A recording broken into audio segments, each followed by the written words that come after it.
A palavra hoje que eu quero deixar para vocês é o que a oração pode fazer por você, por seu casamento, por sua descendência. O que a oração pode fazer por você, pessoalmente, por seu casamento, por sua descendência. Todos nós queremos que os nossos casamentos sejam abençoados. Todos nós desejamos que a nossa descendência seja abençoada, próspera na terra. Isso só se consegue com oração. Então, a palavra hoje, ela é uma palavra direcionada à igreja. E nós vamos também estar aqui conversando sobre algumas verdades que são distorcidas sobre a oração. E aprofundando também a visão correta acerca da oração. Há muita distorção acerca do que seja oração, que é orar, que é falar com Deus. E a gente nota algumas circunstâncias assim, algumas situações que beiram ao ridículo, dando margem aos inimigos da fé, aqueles que não amam a Jesus, que não conhecem os mistérios da oração, fazer críticas, ironias. Hoje mesmo eu vi no Facebook, um professor amigo meu postou ele comentou e falou assim: isso é ridículo. Mãe dá uma entrevista e diz que o filho perdeu a hora da prova do Enem porque eles pararam para orar. E aí todo mundo fazendo gozação. Então, o que é oração? O que envolve esse ministério tremendo que Deus dá aos santos? Para a gente começar e para a gente ter uma base, a Bíblia toda fala de oração, toda a Bíblia fala de oração. O nosso seminário é: enquanto estivermos de joelho, nossa família estará de pé. Esse é o tema do seminário. No livro de Daniel, abra sua Bíblia aí, Daniel, profeta Daniel, depois de Ezequiel, um dos profetas do Antigo Testamento. Nós temos, irmãos, uma história que marca o Antigo Testamento. Aliás, a história de Daniel até hoje está aí presente entre nós. Um homem que Deus usou para profetizar coisas que ainda estão por vir e estão por acontecer. No comecinho do capítulo 1, o relato bíblico nos fala, e o rei Nabucodonosor, nós estamos falando de praticamente 6 séculos antes de Cristo. A Babilônia era o grande império na época, o império babilônico, e Nabucodonosor, esse homem expressivo, dentre os monarcas da antiguidade. Nabucodonosor decide então tomar Jerusalém, e nesse processo de dominação e de exploração, lá no versículo 4, diz assim: jovens, sem nenhum defeito, de boa aparência, instruídos em toda a sabedoria, doutos em ciência, versados no conhecimento, e que fossem competentes para assistirem no palácio do rei. Olha o que Nabucodonosor fez. Nabucodonosor invadiu Judá para tirar da terra de Judá o que de melhor havia entre os jovens, aqueles que iriam levar a nação em frente. Nabucodonosor levou esses meninos, esses valorosos jovens, adolescentes ainda, lá para a Babilônia. Deu a eles a oportunidade de conhecer a cultura e a língua dos caldeus. O que Nabucodonosor não sabia é que estava indo ali naquele grupo, dentre eles 4 rapazes, dentre muitos moços, 4 rapazes. Imaginem o que é chegar aqui, o dominador, e levar do nosso meio os nossos melhores jovens. Foi isso que ele fez. Ele quebrou a nação sem futuro. E aí O que Nabucodonosor não sabia é que entre eles havia 4 moços, e um deles que fazia diferença, porque era um moço de oração. A Bíblia diz, ainda no primeiro capítulo, que Daniel, quando chegou em Babilônia, firmemente decidiu não se contaminar com as iguarias do rei, nem com o vinho que ele bebia. Então pediu ao chefe dos eunucos que lhe permitisse não contaminar-se com as iguarias de Babilônia. É uma decisão que ele tomou. Está lá no versículo 8. Era tão fiel esse rapaz, esse jovenzinho, era tão fiel ao Senhor, que acabou tornando-se cobiçado pela casa real de Nabucodonosor. Até que um dia Nabucodonosor teve um sonho, e chamou no capítulo 2 todos os seus sábios, magos, videntes. Ninguém descobriu qual era o sonho que ele havia tido. E Daniel foi convocado para estar diante do rei, porque Deus tinha dado a Daniel sabedoria e inteligência para discernir sonhos e os mistérios. Foi aí, irmãos, que no capítulo 2, versículo 17, Daniel foi para casa. Daniel foi para onde? Foi para casa e fez saber o caso a Ananias, Misael e Azarias, seus companheiros, 4 rapazes, para que lhe pedisse misericórdia ao Deus do céu sobre este mistério, a fim de que Daniel e seus companheiros não perecessem com o resto dos sábios da Babilônia, porque todos os sábios da Babilônia foram mortos, destroçados pelo próprio rei. Não só ele, como seus familiares também. Mas que reizinho mais terrível, que homem cruel. Esse era o destino de Daniel e os demais, se Deus não tivesse dado a Daniel revelação dessas coisas. Diz lá no versículo 19: então foi revelado o mistério a Daniel numa visão de noite, e Daniel bendisse ao Deus do céu. Disse Daniel: seja bendito o nome de Deus, de eternidade a eternidade, porque Ele é a sabedoria e o poder, e é Ele quem muda o tempo e as estações, remove reis e estabelece reis. Ele dá sabedoria aos sábios e entendimento aos inteligentes. Ele revela o profundo e o escondido, conhece o que está em trevas e com Ele mora a luz. E ele diz no versículo 23 a palavra definitora. Ele diz assim: a ti, ó Deus de meus pais, eu te rendo graças e te louvo, porque me deste sabedoria e poder. Fica ligado, porque quando Daniel se refere aos seus pais, aos seus antepassados, ele está dando a dica primeira aqui.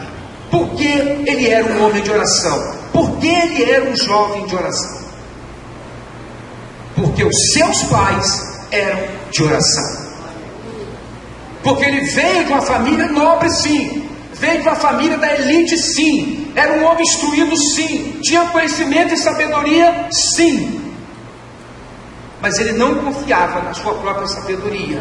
E Daniel era de oração, porque o Deus, ele aprendeu a amar o Deus dos seus pais, que eram de oração. É muito difícil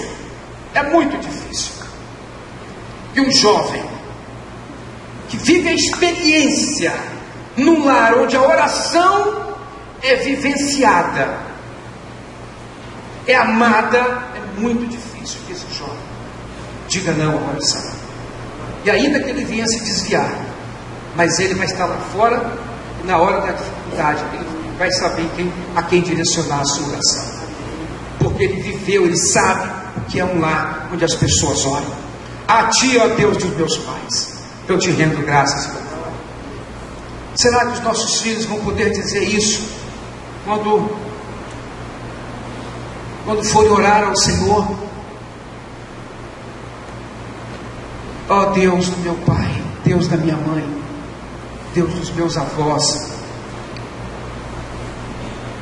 Daniel foi instrumento de Deus, mas tudo isso, toda essa história de sucesso desse garoto, não começou agora, começou muito antes. Ele foi para a Babilônia, devia ter entre 16 e 18 aninhos. Era muito novo, irmãos. Era muito criança. A escola que Daniel teve foi a escola dos profetas, a escola da Torá. Ele aprendeu a palavra. Daniel foi para a Babilônia, mas ele escondeu a palavra do coração dele para não pecar contra o Senhor. Lá no capítulo 6, nós temos uma outra situação fantástica, né? Capítulo 6, todos conhecem essa história de Daniel, o livramento de Deus deu a Daniel na cova dos leões. Mas vejam aqui, no capítulo 6 tem várias citações excelentes sobre o caráter desse rapaz, né? Que agora já era um homem. Nós estamos falando agora aqui, não é mais do Império Babilônico, mas agora Daniel está sob o regime dos assírios, dos persas. Nós estamos falando de Dario agora. Era um outro homem poderoso, rei da Pérsia. Esse cara amava Daniel e deu a ele projeção. Sabe por quê? Olha no capítulo, versículo 3, 6:3. Porque nele havia um espírito excelente. Guarda isso. Neste homem de oração havia um espírito excelente. E era excelente porque ele era de oração. Quanto mais de oração, mais excelente fica o nosso espírito. Porque ele vai se amalgamando, se fundindo com o Espírito de Deus, irmãos. Lá no versículo 4 diz assim: eles tentaram achar algo em Daniel que pudesse acusá-lo perante o rei Dario, mas diz o texto, a parte final, não puderam achá-la, nem culpa alguma, porque ele era fiel e não se achava nele nenhum erro nem culpa. O crente tem que andar na linha, o crente tem que andar em retidão. Ok, pode haver alguma falha, alguma fraqueza no caráter, afinal nós estamos todos em construção, estamos sendo edificados, pedras vivas, casa espiritual, mas você tem que buscar andar em retidão. Seus inimigos vão procurar alguma coisa em você, eles não vão encontrar, porque você está andando em retidão, em oração. Olha o versículo 10 agora. Olha, um grupo de puxa-sacos do rei estavam doidos para matar esse rapaz, destruir Daniel, acabar com a vida dele e dos seus companheiros, porque Deus abençoava Daniel. Diz o versículo 10: Daniel, quando soube de que o rei havia baixado a escritura, ele não podia mais revogar, que todo aquele que adorasse, se curvar diante de outro Deus, seria morto e lançado na cova dos leões. Os inimigos arquitetaram contra Daniel isso. Qual foi a postura de Daniel? E eles disseram: olha, se não disseram estes homens, nunca acharemos ocasião alguma para acusar Daniel, se não a procurarmos contra ele na lei do seu próprio Deus. Vamos pegá-lo naquilo que ele mais gosta de fazer, naquilo que ele mais faz, naquilo que ele mais é decidido, naquilo que ele mais busca.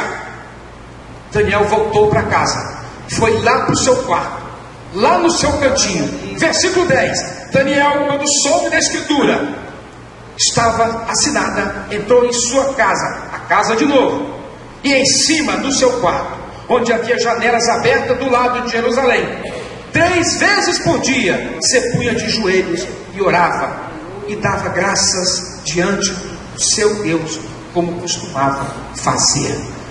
Como costumava fazer desde a sua infância, desde a sua juventude. Não tem desculpas para nós, irmãos. Não tem explicação para nossa malandragem, não tem.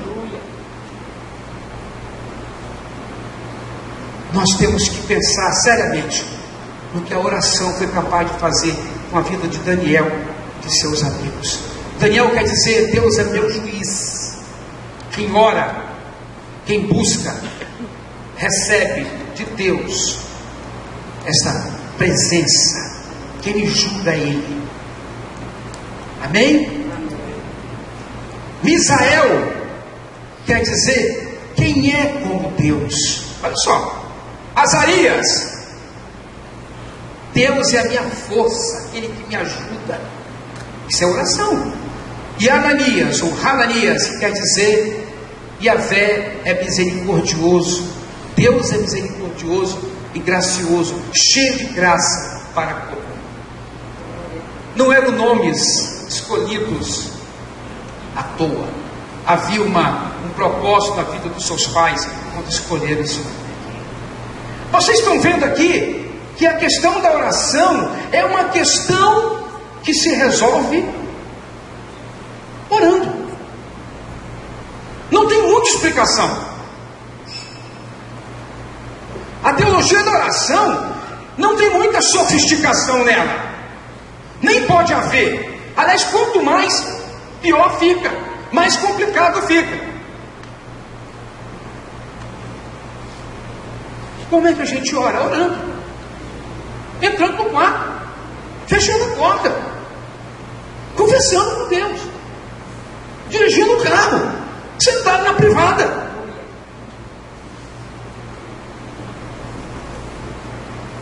Almoçando. Jantando. Hã?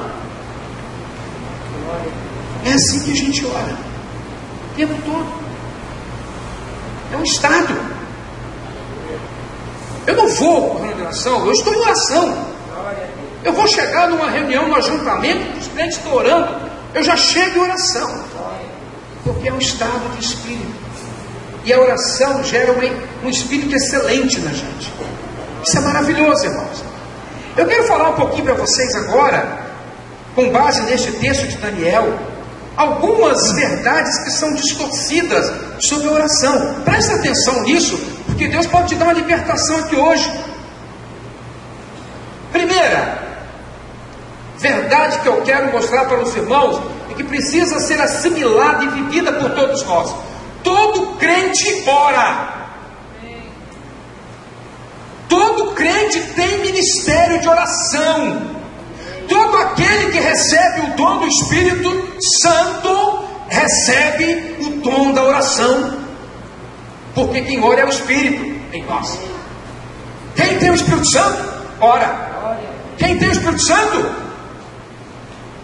intercede.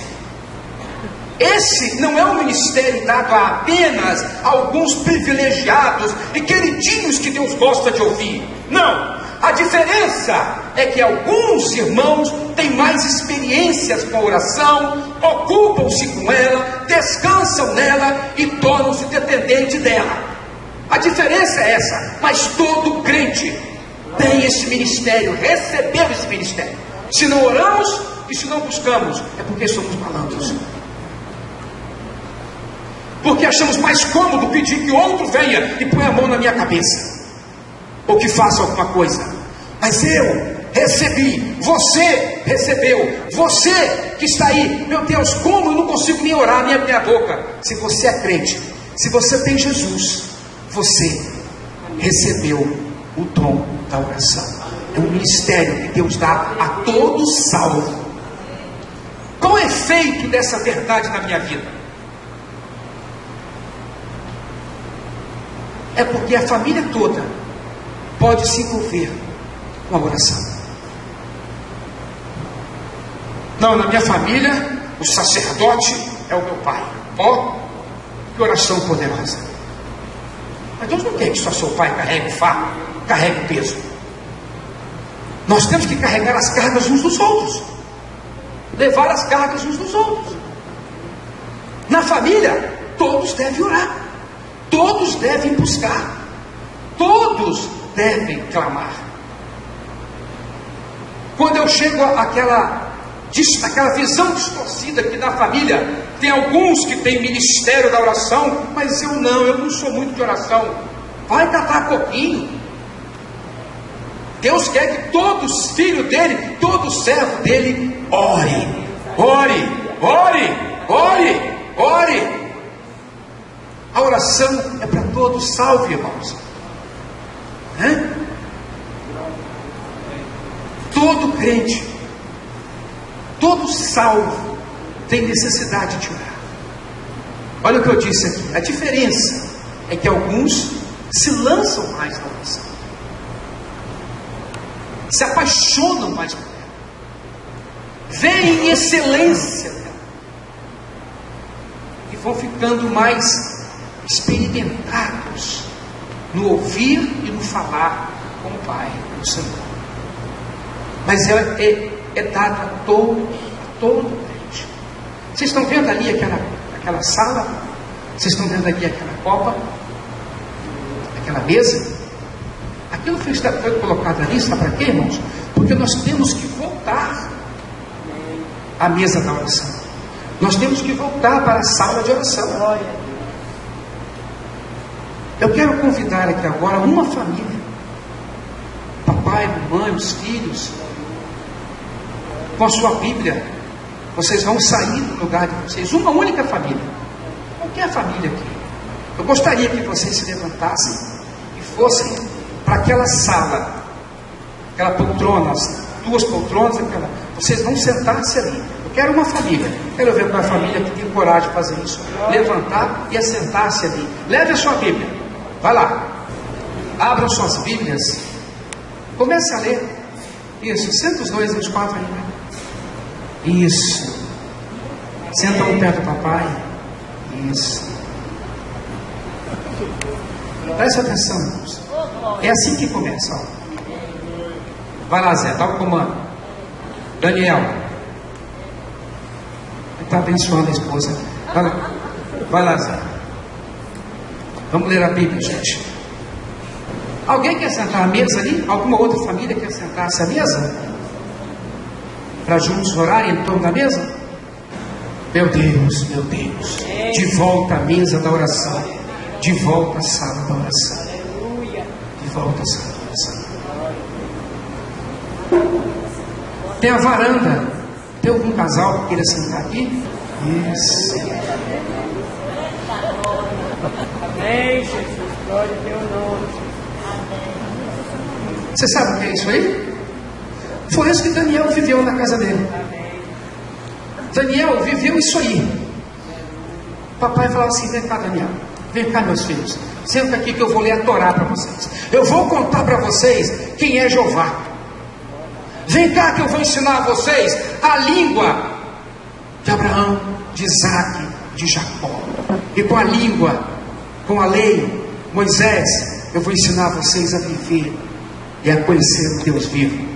E Daniel foi vendo isso. Daniel foi vendo o pai orando, foi vendo e ouvindo a mãe orando. Sentavam-se à mesa, partiam o pão, comiam. Está ali. É isso que tem que ser feito. Famílias lindas, se vocês quiserem ficar, vocês podem ficar aí, se quiser. Se não, vocês podem voltar para o lugar de vocês. Mas este é o momento que eu queria mostrar para a igreja, que se não sentar junto, não vamos aprender a ter cumplicidade na oração. Muito obrigado, Deus os abençoe. Amém?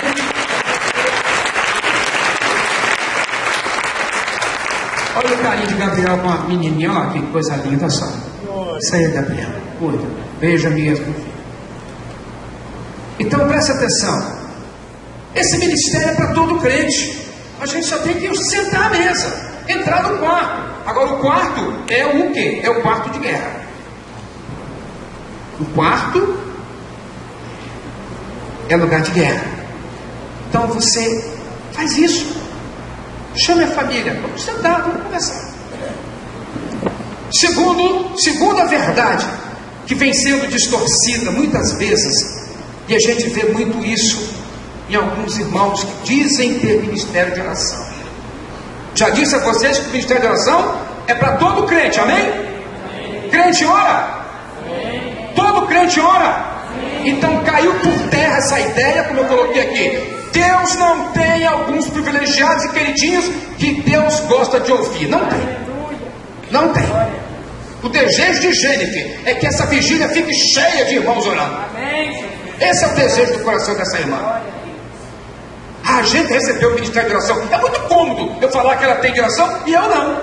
E eu chegar lá, olha por mim, gente. Isso é muito cômodo. Vai para a guerra. Vai para a guerra. Vai lutar. Vai orar. Segundo, orar não é um exercício de vaidade, é de humildade. Quem mais ora, mais diminuído é. Por isso, mais usado também é. E quanto mais usado, mais ora. Quanto mais diminuído, mais ora. Preste atenção no que eu falei, irmãos. A postura de quem ora é de humildade. Jesus disse: entra no teu quarto, fecha a tua porta. Sabe o que é isso, irmãos? Escondido. Jesus convida você para orar escondidinho, de forma não exibida. Jesus tinha abominação àqueles publicanos,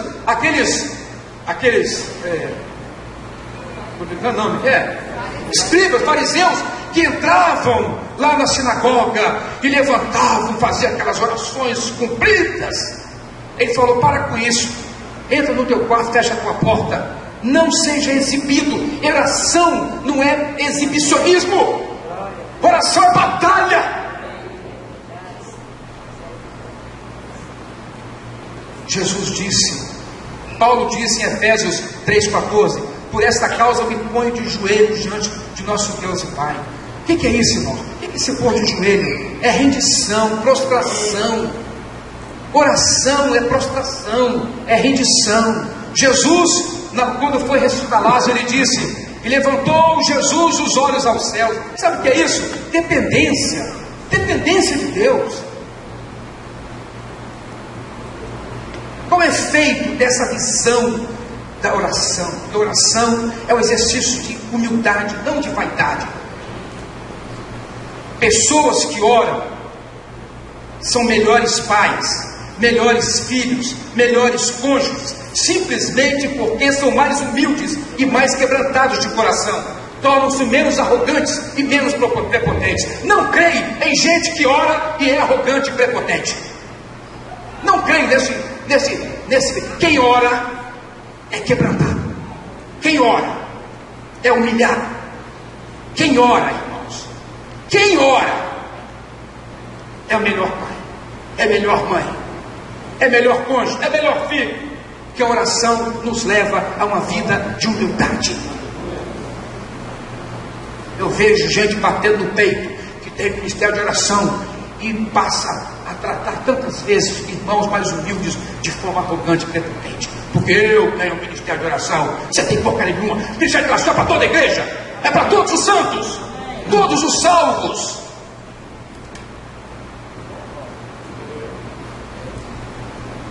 Você viu que uma coisa que vai no desvio? Terceira questão, terceira distorção: não se obriga ninguém a orar. Nossos filhos somente serão dedicados à oração se virem em nós, pais, esse desejo e compromisso. Lembra de Daniel? Onde vocês acham que Daniel aprendeu a orar? Tornando-se mais que um hábito em sua vida, mas uma necessidade. Porque viu essa atitude nos seus pais. Viu o quanto a oração surtia efeito na convivência da família, tornando-os pessoas melhores. A oração me torna uma pessoa melhor.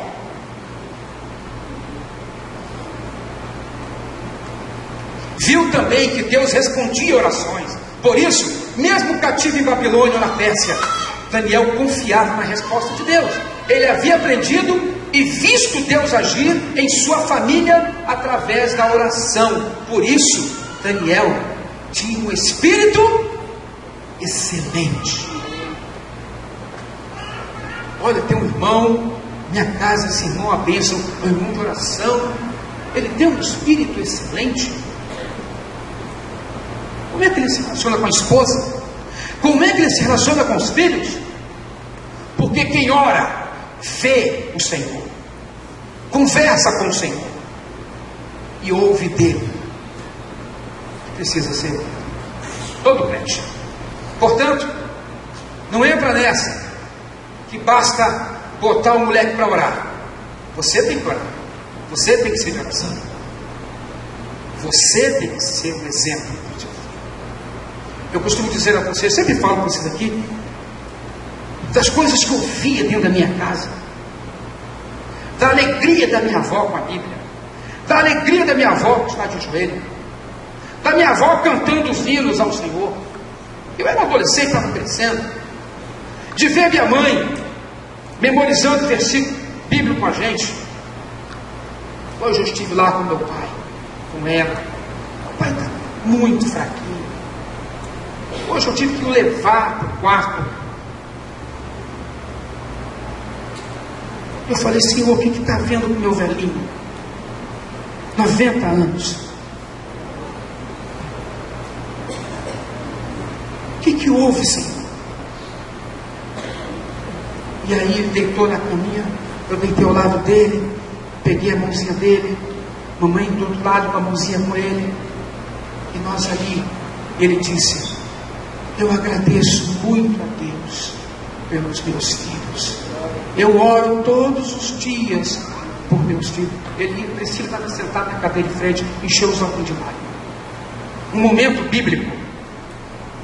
Um momento bíblico. O homem que me ensinou tantas verdades bíblicas. Ensinou com a vida. Agora eu estava ligando aquele homem frágil. Eu falo, Senhor, será que está na hora de o Senhor levar o meu velhinho? E aí eu estou ativando a memória, o legado espiritual. Já estou ativando o legado espiritual. Triste o jovem que não vê legado nas gerações passadas. Mesmo que na sua casa você não tenha vivido essa experiência, por ter vivido experiência mundana, mas você vai ter no ambiente da igreja servos e servas do Senhor. Toda vez que eu peço para o marido para ficar de pé, que eu peço um Odilon para ficar de pé, uma Luísa Gomes, uma irmã Luci, mas você faz reverência, tá? Você para ouvir, você baixa a sua cabecinha, que você não sabe a história de fé destes irmãos. Sabe por que eu estou firmado no Evangelho? Cristo me fortalece, a palavra me fortalece, mas eu tenho uma nuvem muito grande de testemunhas, que há anos, há décadas eu vejo fidelidade. Eu digo sempre, eu quero ser igual a eles, quero ser igual a eles, quero ser igual a eles, eu quero ser igual a eles, eu não quero ser diferente deles, eu não vou envergonhar esses homens que estão partindo do Senhor. Toda vez que eu vejo um velho ancião falecendo, como vi irmão Valtir, tantos irmãos, eu falei, não vou decepcionar esse irmão, não vou, a memória dele não será corrompida. Irmãos, quarto ponto, mais que um dever, orar é um prazer. Pode ter prazer maior para um filho que conversar com o pai e ser ouvido por ele? João 11, 41, 42, Jesus diz a palavra, Jesus levantou os olhos ao céu e disse, Pai, graças te dou porque me ouviste. Aliás, eu sabia que sempre me ouves. Irmãos, o que nós podemos aprender com essa oração de Jesus? A oração que aproximava Jesus do Pai, gerava intimidade, cumplicidade entre eles. Você que vai lendo o Evangelho de João, a partir do versículo capítulo 13, 14, e vai para frente ali, você vai vendo Jesus entrando numa dimensão de família com Deus Pai.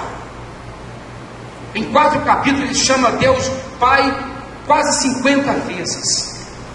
Meu Pai, ele fala, meu Pai, são 8 vezes que ele chama.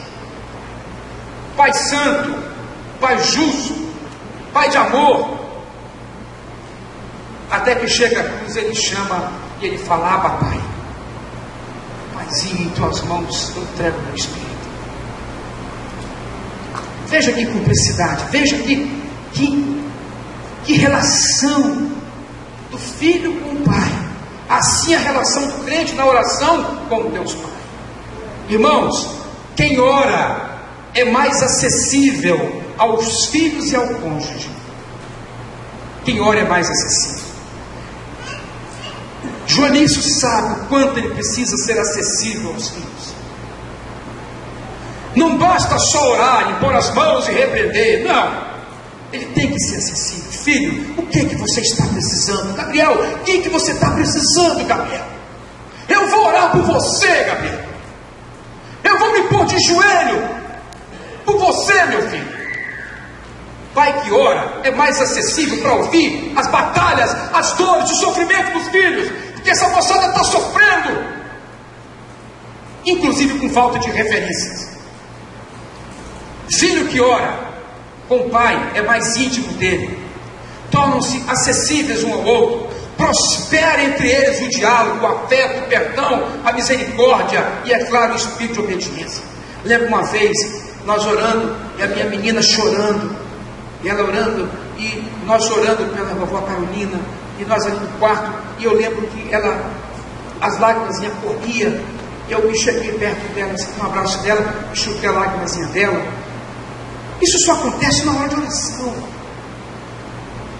Está entendendo? A gente se toca, a gente se acaricia, a gente se aproxima, porque a oração faz isso.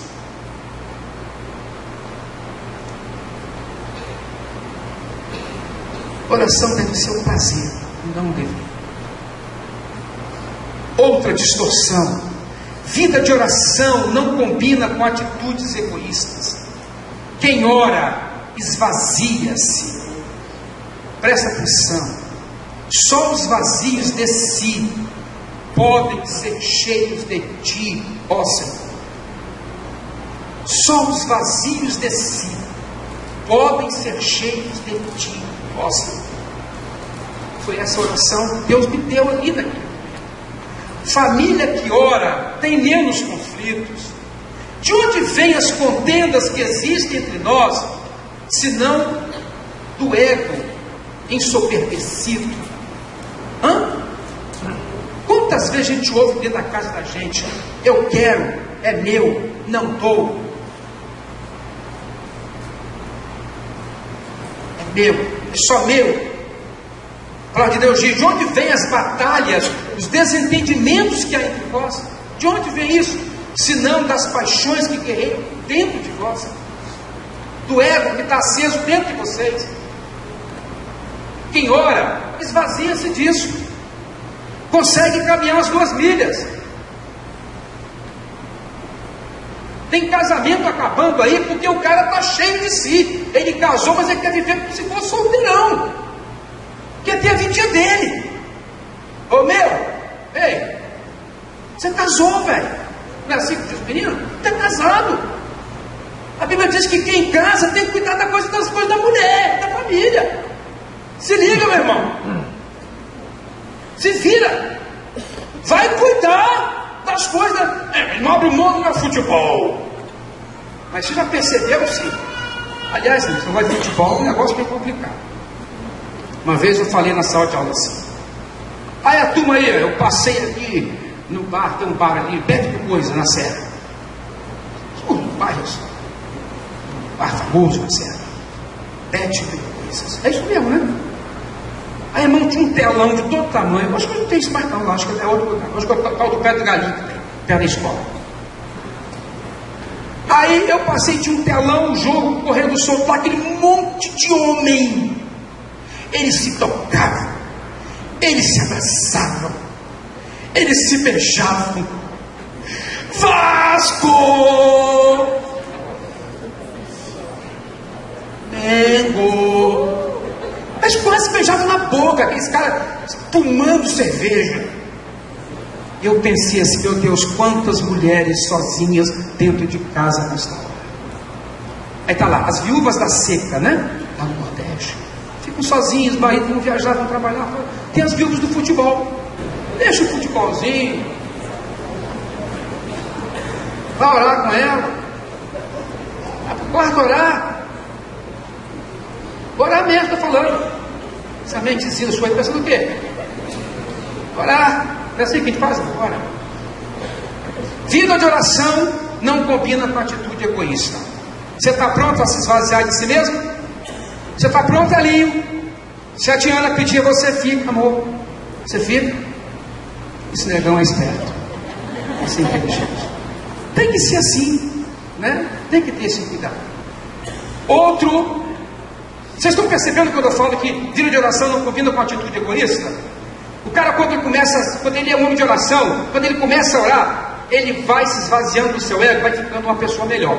Amém? Amém. Você ouviu o João Júlio olhando para minha cara com esse narizão comprido seu? Tem que ficar melhor para essa morena bonita. Fala Deus, hein? Quem ora, pede para que seja feita a vontade de Deus e não a sua vontade. Quem ora, não pede para Deus resolver a sua necessidade, mas quais são as necessidades de Deus? Por que Deus quer me usar em oração? Olha isso aqui que é muito sério.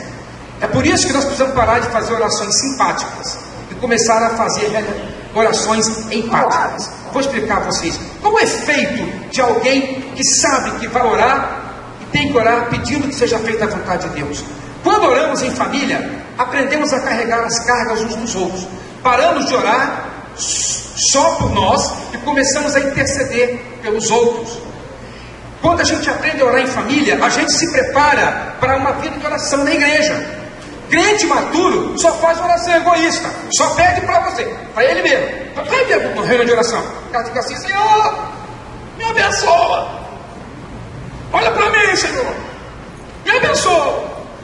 Vai pedir para o outro irmão: não, me abençoa de novo, Senhor.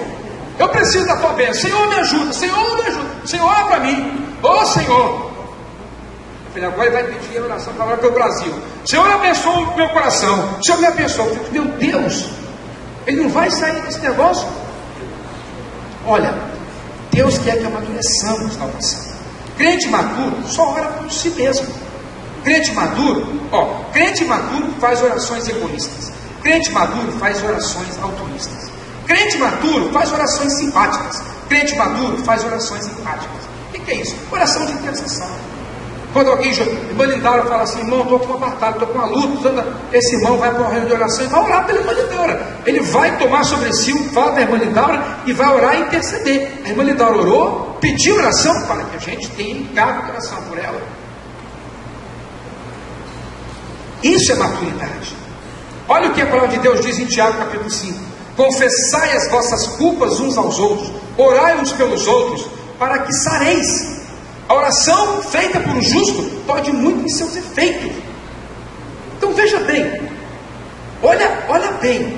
Alguém já disse que nós temos, alguém disse que diz na religião que você tem que confessar seu pecado lá para o padre, né? Ir lá no gabinete do pastor para falar dos seus probleminhas e não sei o que. Não é assim que o pessoal faz? Ei, eu quero dizer que numa reunião de oração, de um grupo familiar, numa reunião em 3 estão orando, eu posso confessar.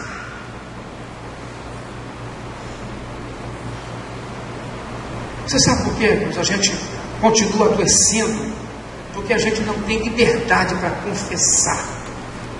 Falar: irmão, eu estou sofrendo com um pecado. O cara não fala porque tem medo do irmão espalhar. Que batalha isso, né, rapaz? Quando eu deveria procurar o irmão: querido irmão, estou numa luta muito grande, ora por mim, vamos orar juntos. Confessar um ao outro. A cura vem quando a gente vive esta vida da igreja. Esta vida. A Bíblia diz: orar para que sareis, para que sejamos sarados. Então, está na hora da gente amadurecer. Eu estou aqui com o Rogério, com o Levi, com o Júlio, com o Derones, o Dilon. Esses irmãos podem estar trazendo, um deles trazendo um problema sério, grave, de anos, mas ele ainda sente confiança de abrir o coração. Daqui a pouco vem um tombo. Irmãos, essas lideranças pastorais das denominações, esse povo carrega um fardo pesado, irmãos. É uma vida solitária. O homem tem fraqueza, dificuldade, porque ele não é um super-homem, ele é um homem comum, mas ele não pode sequer abrir para ninguém e falar que ele está numa luta, ele tem uma fraqueza. Porque senão ele pode arrastar uma comunidade inteira. Gente solitária. Daqui a pouco vem um problema lá na frente, estoura o problema, porque ele não pode confessar, não pode distribuir a sua dor. Está difícil. Está difícil confiar. Caminhando para o finalzinho. Quem ora não é mais santo. Ó, todos os salvos são santos. Todo aquele que recebe a Jesus como seu Salvador é santificado por Ele. Agora, quem ora desfruta mais da beleza da santidade de Deus.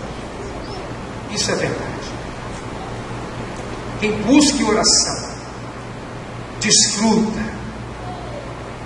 dessa presença santa.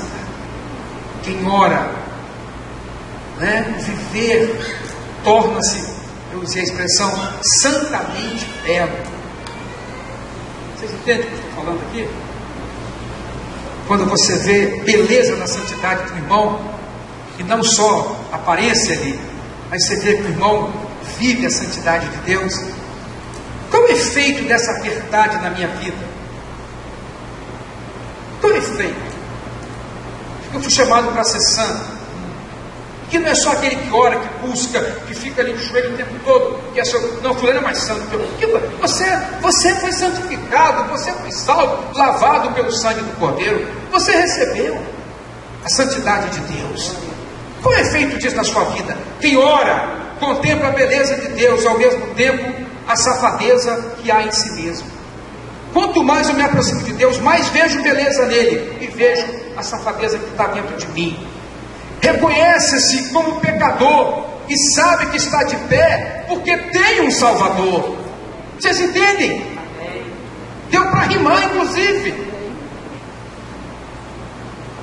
Seu viver de santidade não é para impressionar os outros, ter prestígio social, tirar vantagens pessoais disso, vantagens espirituais, inclusive financeira. Mas ele sabe que ele ora para salvar o perdido. É para chamar a atenção do que está perdido. Meu Deus, eu quero ser como aquele homem, porque a beleza da santidade de Deus está nele. É assim que vive quem ora. Quem vive de oração. Que a beleza de Cristo se veja em mim, diz o hino, toda a sua admirável pureza e amor, diz o cântico. Esse é o viver santo. Nossos filhos estão vendo se somos verdadeiramente espirituais ou se apenas aparentamos ser. Eles sabem. Eu já falei isso com vocês, vou falar mais uma vez, vou falar várias vezes, diz irmão Valdir, por alguém que está aqui que não ouviu ainda. Eu tenho muito mais medo e preocupação do que essas 3 mulheres pensam com respeito de todos vocês. Porque eu posso deixar um impacto, a minha farsa pode deixar um impacto devastador na vida de uma menina dessa, de um filho. Porque eu sou farsante, sou um picareta, e uso a minha experiência espiritual, a minha comunhão com Deus, para ter prestígio pessoal e ganhar destaque. É porque hoje, irmãos, no meio religioso evangélico, existem pódios. Quem ora, quem fala em língua, e quem faz isso, tem um pódio para ele, ele está destacado. Esse aí é diferente, esse é o cara. Uma vez eu fui numa reunião, um homem pregou, quando o homem saiu, que passou no corredor, eu vi gente se arrastando nos pés do homem. Ele está errado. Eu não sei como é que ele está lidando com isso. Espero que ele saiba como lidar com isso. Você lembra disso, Tereza? Você lembra disso? Uma reunião da Tonete no Rio de Janeiro. Eu falei, meu Deus, o que é isso? Mas é por aí que a coisa vai acontecendo muitas vezes. Que a beleza de Cristo se veja em você. A oração transforma de dentro para fora. 8º, não é a aparência, mas a essência que é transformada. Por isso, quem ora não julga pela aparência. Uma coisa que é muito importante na pessoa que tem comunhão com Deus em oração, é que ela passa a conhecer a alma humana, e nesse convívio com o Senhor, ela passa a amar as pessoas. Se a pessoa que ora muito, ela discrimina, se ela leva uma vida preconceituosa, desprezando o pecador, rejeitando o pecador, ela não sabe nada de oração. Porque quem se aproxima de Deus sabe muito bem em oração que o outro precisa de Deus. Eu pude me aproximar, mas ele não está próximo. Irmãos, uma vez eu entrei na sala, eu tinha uma chefe muitos anos atrás, eu entrei na sala dela, nunca tinha entrado. Quando eu entrei, meu Deus, eu olhei assim, eu falei, deu um mal-estar, tinha pedras, tinha incenso, tinha um elefante, no outro canto tinha um Buda. Eu falei, ixi. Aí eu comecei a ficar assim, comecei a resistir, falei, não vou. Eu não quero de tanto essa mulher. Quando ela subiu na escada, Holy Spirit falou assim comigo. Como é que é? Você quer a distância dela? Vai na rua, hein? Distância? Você sabe o que é essa mulher? Você sabe que essa mulher tem fome de Deus? Ela só está encontrando a forma errada de buscar. Mas ela quer alguém que fale para ela quem é o verdadeiro Deus. Ela está perdida, está enganada. Como é que você quer a distância dela? Como é que ela vai ouvir? Ama essa pessoa. Aprenda a amar essa pessoa. A gente começa a buscar o Senhor, começa a receber de Deus, graça de Deus, começa a receber porção de Deus, aí começa a ficar besta, preconceituoso, se achando especial demais, santo demais, e começa a ficar assim, não me toque, não me toque, que eu ainda não subi para o Pai. Besta. Não vai dar um soco na fusta de um bicho desse. Agora eu falei na carne, irmãos. Agora foi carne. Quem ama, quem ora ama.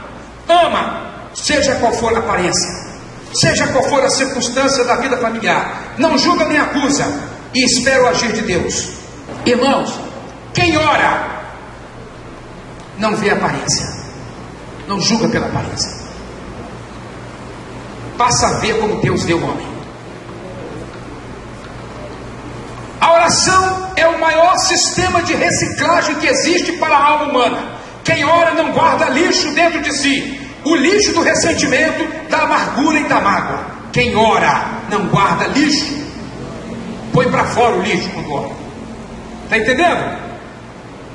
Qual é o efeito dessa realidade? Quem ora perdoa. Quem tem experiência de oração vai entornando a má água. Sabe o que é má água? A mágoa. Põe para fora, vomita com ele. Vomita a má água que está empoçada dentro de si. Jesus disse assim: portanto vós orareis assim: Pai nosso que estás no céu, santificado seja o teu nome, venha a nós o teu reino, venha a mim o teu governo, seja feita a tua vontade na minha vida. O pão nosso me dá hoje de cada dia. E diz assim: e perdoa-nos as nossas dívidas, assim como nós também perdoamos aos nossos devedores. Olha aqui.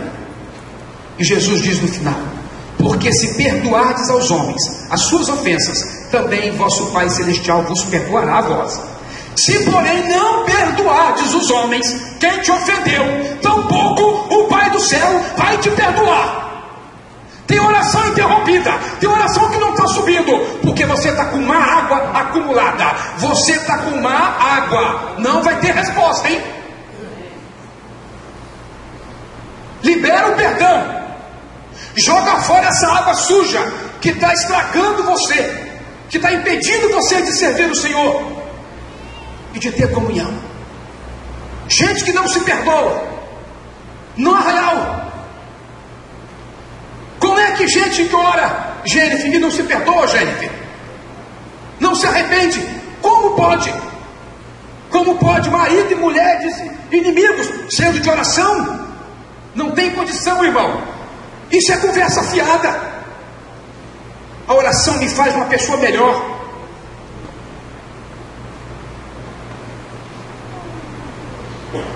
Para pensar nisso. Será que nós estamos brincando com o Evangelho? A Bíblia diz que se eu não perdoar as pessoas, tampouco nosso Pai, vosso Pai, perdoará as vossas ofensas. Uma coisa está condicionada à outra. Amém ou misericórdia? Diga amém, porque isso é para dizer amém. Isso é amém. Isso aqui chama-se sã doutrina. Isso aqui é vida. Então, quando eu oro, Não é, Terones? A gente se entende. Amém? Amém. E caminhando para o final, o último aqui. A maior prova de que sua oração é eficaz é quando ela muda você e não o outro. Agora eu peguei pesado. Você quer saber se sua oração é eficaz? Ela muda você? Ou você só está orando para Deus mudar o outro? É sério isso, hein? Quem ora, muda-se. Quem muda o outro é Deus. Mas quem ora, se transforma. Então eu quero pedir aqui aos irmãos e às irmãs: pare de orar para Deus mudar o seu marido. Ore para Deus mudar você. Você entendeu o que eu estou falando? Pare de orar para Deus mudar o seu filho. Senhor, transforma meu filho que está no mundo. Lamachúrias, cadela mais. Não, pede a Deus para mudar você. Senhor, o que precisa mudar em mim para o meu filho ver Cristo em mim? Quem ora, vai aos poucos mudando e, consequentemente, vendo mudanças também no outro. Porque quando eu mudo, eu começo a ver Tid também de maneira diferente. Viu, Tid? Viu? Eu vejo beleza no Tid. Eu vejo beleza em você. Eu vejo Cristo em você. Quer mudar? Quer melhorar seu casamento? Ore. Ore. Mas ore assim. Sente ali. Estava sentado ali. Eu sei que vocês estão com vontade de comer. Olha o que Deus colocou no meu coração. Olha isso aqui. 3 perigosas contradições com relação à oração. O perigo do joelho calejado, com o espírito revelado. A Jennifer falou aqui domingo sobre o joelho. E Deus quer que a gente dobre o joelho, sim, porque é bíblico isso. Mas não adianta joelho calejado com o espírito revelado, ou com o espírito amargurado. Não funciona a oração. Não funciona a oração. O perigo da oração revelada, ou do mistério revelado, com o livro fechado. Sabe o que é livro fechado? A Bíblia. Gente que está indo atrás do mistério revelado, mas o livro está fechado. O livro não está sendo lido, não está sendo vivido. Vai se decepcionar. Ontem em Guatemala, um homem 20 anos afastado do Evangelho, por causa de profetada. 20 anos, irmão. Quando eu acabei de pregar, ele chorando, veio à frente, homem bonito, caminhoneiro, bonito, irmãos. Parou o caminhão lá na rua e entrou, ouviu o som do hino e foi lá dentro. Sentou, quando ele sentou, começou a chorar. Fomos orar por ele. 20 anos, decepcionado com profecia. Falei, meu filho, lê a Bíblia. Devo falar com você na Bíblia. Então, cuidado com o mito do joelho calejado, mas o espírito revelado. Cuidado com esse mito do mistério revelado, mas com o livro fechado. Livro tem que estar aberto. É a Bíblia Sagrada. E por fim, o perigo da oração poderosa com a língua venenosa. Abra o seu olho. Tem gente orando e soltando torpentos, carne pura. Língua é para abençoar, para amaldiçoar não. Cuidado com a oração poderosa e a língua venenosa. São perigos que arruinam famílias e trazem apostasia aos filhos. Seu filho sabe. Meu filho, meu joelho está calejado, mas seu filho sabe que você é um rebelde. Meu filho, Deus tem uma palavra de mistério para você, mas ele sabe que o pai mesmo não vive a Bíblia que está escrito. Meu filho, tem uma oração poderosa aqui, mas a língua está sempre pronta e afiada para atingir o outro. Nossos filhos estão vendo isso. As pessoas estão vendo isso. Portanto, irmãos, vivamos com simplicidade o ministério da oração. Quanto mais você orar, mais você vai perceber que você não é nada e que precisa de Deus.